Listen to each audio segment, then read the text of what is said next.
First we need a thin satin ribbon of 0.5 cm cut into a 32 cm length. Next we have two easy ways to make the bow. So this is the first method.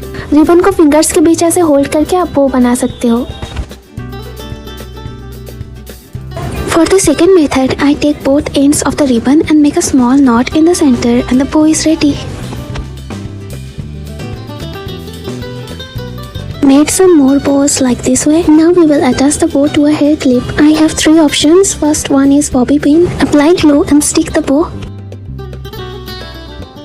The second option is an alligator clip. To hide the silver color, I am using black acrylic color.